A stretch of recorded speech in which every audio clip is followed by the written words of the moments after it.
उन्होंने कहा कि सनातन धर्म की रक्षा के लिए सबको हथियार उठा लेने चाहिए, बुलडोजर उठा लेना चाहिए, सबके पास अपनी रक्षा करना चाहिए। उन्होंने कहा भारत तुम मेरा साथ दो, तुम मेरा साथ दो, मैं तुम्हें हिंदू राष्ट्र दूंगा। भारत की खूबसूरती ही इसकी अनेकता में एकता में छिपी हुई है। सनातन तो कहता ही है सर्वे भवन्तु सुखिनः सर्वे सन्तु निरामया सर्वे भद्राणि पश्यन्तु मां कश्चित् दुःखभाग् भवेत्, मां कश्चित् दुःखभाग् भवेत्, यही कहता है ना। तो फिर ये कैसी जिद कि भाई हिंदू राष्ट्र बनाना है? अच्छा एक बात बताइए, अगर हिंदू राष्ट्र बन जाएगा तो नुकसान किसको होगा? और अगर सेक्युलर रह जाएगा तो नुकसान क्या होगा?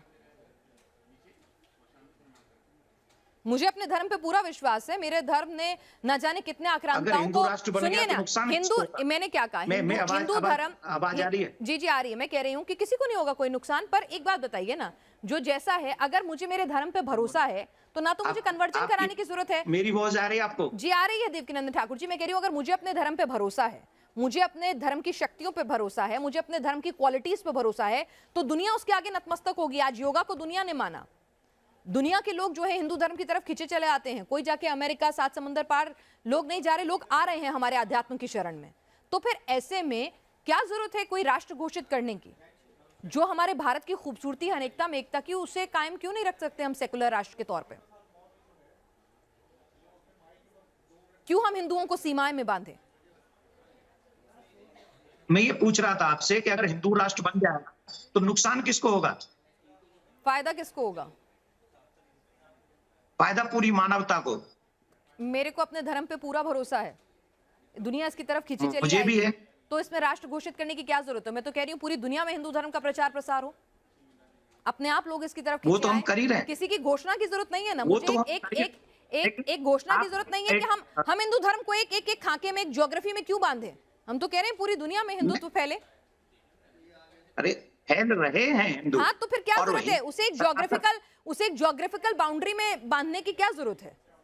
क्या जरूरत है? मैं तो कह रही हूँ कि अगर लोगों को पसंद आएगा हिंदू धर्म इतना, उसमें इतनी अच्छाइयां नजर आएंगी, तो हो सकता है America, Britain, south Africa, Antarctica से लेके सब जगह हिंदू ही हिंदू होंगे। क्या दिक्कत है उसमें? ये तो लोगों को तय करने दीजिए ना कि इसमें इतनी अच्छी खूबियां, उसे एक ज्योग्राफिकल बाउंड्री में बांध कर क्यों कैद कर रहे हैं? अच्छा एक बात बताइए, अभी आपको लगता है कि जिन जिन जगहों के नाम आपने लिए वहां हिंदू नहीं है? हैं, बिल्कुल है। तो मैं वही तो कह रही हूँ आपसे कि ज्योग्राफिकल बाउंड्री में क्यों बांधना है? क्या सेकुलर स्टेट रहने देने में क्या दिक्कत है? क्या नुकसान हो रहा है? किसी हिंदू धर्म की जान को खतरा हो रहा है? किसी हिंदू की के साथ कोई दिक्कत हो रही है? जिस समय हम लोग आजाद हुए थे 75 साल पहले, उस समय की हालत में और आज की हालत में क्या फर्क है? नहीं, आप बताएंगे मुझे? लगता है आपको क्या फर्क लगता है? मुझे तो मेरा उन्नत भारत नजर आता है, आगे बढ़ता हुआ भारत नजर आता है। सुनिए, 8 से 9 स्टेटों में हिंदू अल्पसंख्यक हो गया। अच्छा। और धीरे धीरे सनातनियों का धर्म परिवर्तन कराया जा रहा है। धीरे धीरे सनातनियों के ऊपर जातीय या कैसे कैसे प्रहार किए जा रहे हैं। धीरे धीरे एक कुर्सी के लिए हम लोग किसी भी सीमा को पार कर रहे हैं, क्योंकि हम सबको कुर्सी चाहिए, हम सबको देश अखंड नहीं चाहिए। अगर हम देश के लिए नहीं रहेंगे, अब हमारी परंपराएं कहां चलेगी? बताइए, संस्कृति इन 75 सालों में हमारे देश के संस्कारों का क्या हाल हुआ? आप जरा कृपा करके मुझे अपने नेशनल चैनल पे बताइए। आज हम क्या उसी संस्कार के साथ जी रहे हैं जो 75 साल पहले जी रहे थे? देवकीनंदन ठाकुर जी, आप मोबाइल का इस्तेमाल करते हैं, आप मेरे साथ स्काइप के जरिए जुड़े हुए हैं। इंटरनेट टेक्नोलॉजी के इस्तेमाल में बहुत कुछ बदल रहा है ना? बिल्कुल बदल, ठीक है। तो ऐसा नहीं है कि लोग बाग परंपराओं का पालन नहीं कर रहे होंगे, 5 उंगलियां बराबर नहीं होती, परंपराओं का पालन हो भी रहा है, कुछ छूट भी रही है, उनको रिवाइव करने की कोशिश भी हो रही है। क्या आपको मालूम भी है कितने माँ बाप जो है घर में बूढ़े बूढ़े अकेले पड़े और आंसू बहा रहे हैं?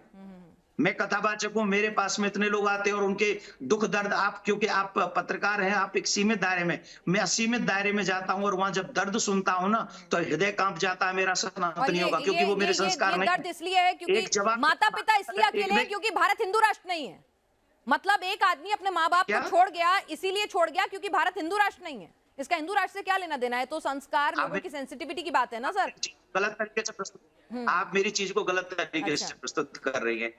हिंदू राष्ट्र का मतलब है सनातन परंपरा, सनातन संस्कृति। सनातन संस्कृति के ही हमारे आचार्य भगवान श्री राम, जो अपने माँ सौतेली माँ के कहने पर 14 वर्ष के लिए वन को चले गए थे, वो है संस्कार। और ऐसा संस्कार निर्माण करेगा हिंदू राष्ट्र का, सनातन राष्ट्र का। और वो सनातन राष्ट्र किसी पे कुठाराघात नहीं करेगा। सनातनियों ने किसी पर आक्रमण नहीं किया है। सनातन किसी को मारना नहीं चाहता। सनातन सबको प्यार देना चाहता है। सनातन सबको अपने साथ में रखना चाहता है। मैं एक जगह पर था, एक पत्रकार बंधु ने कहा, जब आप हिंदू राष्ट्र बनाएंगे तो आप हमें कृपा करके बताइए उसमें हमारे मुसलमान भाइयों की क्या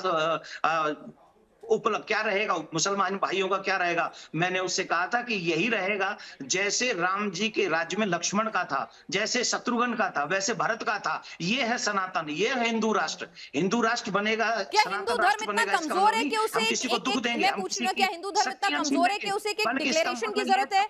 हिंदू धर्म इतना कमजोर है कि उसे एक डिक्लेरेशन की जरूरत है कि हिंदू राष्ट्र बना लो? मैंने कहा ना, हिंदू धर्म इतना कमजोर है, देश के कानून पे भरोसा नहीं है। अगर आप कह रहे हैं धर्म परिवर्तन हो रहा है, तो मुसलमानों का भी हो रहा है। मुसलमानों का धर्म परिवर्तन तो बागेश्वर महाराज ने अपने मंच पर कराया और बड़े गदगद हुए, बड़ी तालियां बजवाई कि बहुत खूबसूरत शानदार काम किया है। वो अगर हिंदू धर्म में आए तो बहुत बढ़िया काम हो रहा है, लेकिन अगर हिंदू चला जाए तो पाप हो रहा है।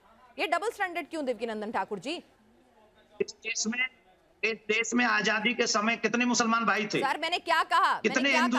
और हिंदू उस रेशो से नहीं बढ़ रहे हैं, आप ये कह रहे हैं हिंदू उस रेशो से नहीं बढ़ रहे हैं।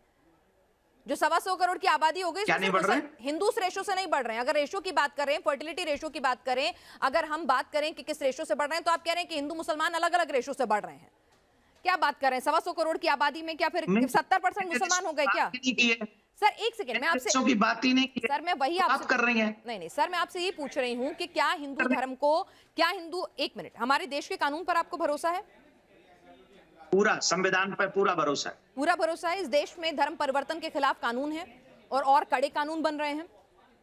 उन कानूनों और बनने चाहिए, और बनने चाहिए, ठीक है। कानून में कमी पेशी हो सकती है, बिल्कुल आपको अधिकार है इस देश के नागरिक होने के नाते उसके खिलाफ आवाज उठाने का, और कड़ाई से होना चाहिए, एग्जीक्यूशन और बेहतर होना चाहिए। तो जब कानून अपना काम कर रहा है तो हमारे देश की सेकुलर छवि को हम क्यों खत्म करें? अगर हमें अपने धर्म का प्रचार प्रसार करना है तो उस धर्म में इतनी शक्ति और इतना भरोसा होना चाहिए, अपने धर्म पे इतना विश्वास होना चाहिए कि वो खुद ब खुद दुनिया उसके आगे खींची चली आएगी। हमारे सनातन से भय किसको है? हमको तो ये बताइए ना, हमें तो ये नहीं समझ में आ रहा। तो फिर क्या जरूरत है हिंदू राष्ट्र की? तो हिंदू राष्ट्र की जरूरत क्या है जब देश में कानून मौजूद है? आपको अपने धर्म पे विश्वास है कि इसमें इतनी अच्छाइयां हैं कि दुनिया इसकी तरफ खिंची चली आएगी। दुनिया के लोग आते हैं सनातन में, अध्यात्म की तलाश में हिंदुस्तान में। एक नहीं, कई बड़े बड़े सितारों के नाम है, हॉलीवुड की हस्तियां आती हैं, स्टीव जॉब्स आते हैं, मार्क जुकरबर्ग आते हैं, बराक ओबामा अपने साथ हनुमान जी की कीचेन लेकर चलते हैं। ऐसा नहीं है कि तो वही हिंदू राष्ट्र हुए बिना, घोषित किए बिना, मैं कह रही हूँ ना, हिंदू राष्ट्र की घोषणा किए बिना हिंदू धर्म पहुंच रहा है ना दुनिया में।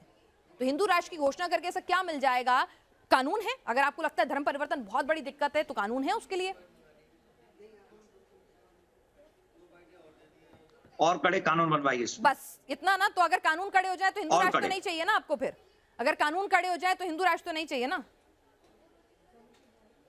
मेरी अंतिम सांस तक मुझे हिंदू राष्ट्र चाहिए। चलिए ठीक है, आपके अंतिम सांस तक चाहिए। अच्छा ये बताइए देवकीनंदन ठाकुर जी, अब आप मुझे बताइए कि हिंदू धर्म के ही बड़े बड़े धर्मगुरु, बड़े बड़े माननीय जो हैं, वो ये कह रहे हैं कि कथावाचकों को कथावाचक का काम करना चाहिए, चमत्कार दिखाने का काम उनका नहीं है, वो ईष्ट पर छोड़ देना चाहिए। वो भगवान के चमत्कार हैं, भगवान की लीलाएं हैं। आप भगवान में भरोसा करना सिखाइए, लेकिन चमत्कार करके लोगों को इस तरह से भ्रमित ना कीजिए। अगर किसी संत महात्मा ने कहा है और किसी विद्वान महानुभाव ने कहा है तो मैं उनको नमन करता हूं और उनकी बात मेरे सर माथे, और जो वो कहेंगे हम वही करेंगे। और अगर किसी पॉलिटिशियन ने कहा है तो मैं इसमें एक पॉजिटिव, क्योंकि मैं क्यों उनका साथ दे रहा हूं या मैं उनका समर्थन क्यों कर रहा हूं, उसके पीछे एक पॉजिटिव मेरी एक थिंकिंग ये है कि जो लोग दुखी होते हैं, वो जो दुखी होते हैं वो कभी किसी दरबार में जाते, कभी किसी दरबार में जाते और उनपे नाना प्रकार, और मैं सच्ची बोल रहा हूँ, आई स्वेयर, मैंने ऐसे लोगों को भी सुना है जो ये बताते हैं कि हमारे ऊपर ऊपरी प्रेत बाधा थी, हम फलाने व्यक्ति के पास में गए, वो फलाना व्यक्ति, मैं उसका नाम नहीं कर रहा हूँ, नहीं तो कोई कहेगा उस धर्म को बदनाम करने के लिए बात कर रहे हैं। वो व्यक्ति कम से कम सनातनी नहीं था, ये समझ लीजिए, स्पष्ट समझ लीजिए। हम उसके पास में गए और आई प्रॉमिस, मैं सच बोल रहा हूँ, एक एक वर्ड, उसने कहा कि हम उसके पास में गए ठीक कराने, फिर उसने हमारा जन क्या क्या शोषण किया, और जब जब हम बचना चाहते हैं तब तब वो कहते हैं हम तुम्हारे घर शोषण में ये सनातन प्रॉब्लम में भेज नहीं दें। होता क्या? आसाराम बापूजी और बाबा राम रहीम कहाँ चले गए? मतलब शोषण सनातन में नहीं होता क्या? पांचों उंगलियां बराबर नहीं है सर? आप नहीं नहीं, आप कुछ बहुत अच्छे अच्छी लोग यहाँ बात भी कर रही होंगे, हैं, कुछ लेकिन अच्छे देखो लोग वहां भी होंगे, सुनिए कुछ ना, बुरे लोग यहाँ भी हैं, कुछ बुरे लोग वहां भी होंगे। आप पर्सनली टारगेट कर रही हैं सनातन को। नहीं सर, अब मैं मेरी खुद बात सनातनी हूँ। सुनिए, मैं खुद टारगेट कर रही सनातनी हूँ। मैं हिंदू धर्म को प्रैक्टिस करती हूँ। मेरे हाथ में कलावा बंधा हुआ है। आज भी मैं हनुमान मंदिर जाऊंगी। मैं पक्की हिंदू हूँ। इसका मतलब ये नहीं है कि मुझे दूसरे धर्मों के ऐप दिखेंगे और अपने धर्म में सिर्फ अच्छाई। आंखें मूंद लेने से शेर मुझे नहीं खाएगा, ऐसा नहीं हो सकता। मेरी बात सुनिए ना, चमत्कार की बात कर रही है ना आप, तो मैं चमत्कार पे एक एग्जाम्पल आपको दे रहा हूँ। मैं आपको एक एग्जाम्पल दे रहा हूँ। सबसे पहले समझ लीजिए, मैं बागेश्वर धाम वाले महाराज जी का प्रवक्ता नहीं हूँ। मैं बड़ा भाई, वो मुझे मानते हैं, मैं उनको छोटा भाई मानता हूँ, ठीक है ना। तो आप इस बात को, आपने चमत्कार की बात की तो मैं उसको उत्तर दे रहा हूँ, आप उस बात को और एक कदम आगे ले गई। वो बात तो ठीक नहीं है ना आपकी। आप इस बात को समझिए, उन्होंने ऐसा कहा तो मुझे फिर ये लगता है कि कम से कम कोई सनातनी पे ऐसी विपत्ति है, और अगर वो पंडाल में कैमरों के सामने आके उसका दर्द दूर हो रहा है तो उसमें तो कोई तकलीफ नहीं। आपने अभी कई संतों के नाम लिए, मैं उनका नाम नहीं लूंगा कि वो जेल में है। अगर वो जेल में है तो ऐसे कई फादर और पता नहीं बिल्कुल कौन है, कौन है, बिल्कुल है। तो वो आज भी उनसे भी बड़े कांड किए हैं और उनको बेल मिल गई 14 दिन में, और संत को बेल नहीं मिलती है कभी भी। ये तो आप जानती होंगी ना कि वो 14 दिन में आ गए थे जेल से बाहर, जिन पे 14-14 लड़कियों ने रेप के केस दर्ज कराए थे। तो यानी मीडिया में आके कानून प्रेस भी की थी। पार्शियल हो गया क्या देश का? अभी तो आप कह रहे थे कानून पे भरोसा है, अब आप कह रहे हैं कि कानून अलग अलग हिसाब से चल रहा है। देखिए, आप अगर सनातन को टारगेट मैं करेंगी नहीं करूंगी, मैं तो क्यों मुझे करूंगी? मैंने कहा ना, मैं तब तो से खुद, किसी धर्म मैंने को नहीं कहा टारगेट सर कर मैं रहा तो था। खुद हिंदू धर्म, मैंने आपसे क्या कहा? मेरे हाथ में आपको कलावा दिखेगा, मैं खुद हनुमान भक्त हूँ, मैं खुद मंदिर जाती हूँ, तो मेरे को कोई दुश्मनी नहीं है सनातन से। मैं खुद सनातन को मानती हूँ। उनका दुर्भाग्य है कि वो सनातन धर्मगुरु थे, इसलिए वो अभी तक जेल में है। अच्छा, अगर वो किसी धर्म के गुरु होते ना तो वो जेल में नहीं होते, वो बाहर बैठे होते, मजे ले रहे होते। 70-70 केस हैं एक एक व्यक्ति पर, पुलिस उन पर हाथ नहीं डाल सकती, ठीक है, ठीक है। हाथ नहीं डाल सकती, मीडिया उनका आवाज नहीं उठा सकती। क्या बात कर रही हैं आप? हम सर, अगर मैंने शांति अपने से शो पे मैंने उत्तर आपको दे, पहले भी आप बताया कि सनातन हमने ईसाई मिशनरीज हो या फिर कोई दूसरे धर्म के लोग हों, अगर वो कुछ इस तरह से गलत दावे कर रहे थे तो हमने उनके भी चीजों को अपने मैं शो में आपसे दिखाया है। वार्तालाप करने यूट्यूब आया पे वो हूं। सारे शोज इस वक्त मौजूद हैं, आप देख सकते हैं।